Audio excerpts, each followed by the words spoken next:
Hello guys, আসসালামু আলাইকুম। আমরা এখন আছি একটা বিলের মধ্যে। এখানে এখন প্রায় সকাল 6:30। আমরা সকাল থেকে চলে আসছি ভিডিওটা মেক করার জন্য। তো আপনারা এদিকে দেখতে পাচ্ছেন, এদিকে একটু দিকে ঘুরান, প্রকৃতিটা দেখেন কত সুন্দর। এবং এখন প্রায় সকাল 6টা। তো আমরা বিশেষ করে আসছি যে কী কারণে, মানে সকালে ভিউটা দেখার জন্য। আমরা প্রায় দীর্ঘদিন ঘরে বসেছিলাম বা ঘরে থেকে আমরা সকালে ভিউটা পাচ্ছি না, সেজন্য আজকে হঠাৎ করে মনে হলো যে আজকে সকালে আমরা যদি বিলের মধ্যে আসি, যদি তার প্রকৃতিটা যদি দেখি, আপনাদেরকে এই সৌন্দর্যতা তুলে ধরার জন্য চেষ্টা করতেছি।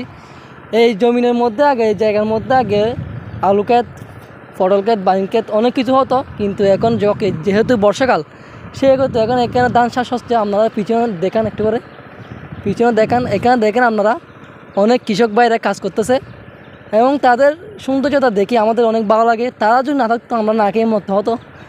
যেহেতু আমাদের বাংলাদেশের ধান চাষ বেশি হয়, সেজন্য আমাদের চাউলের ক্ষেত্রে একটু চাহিদা একটু বেশি।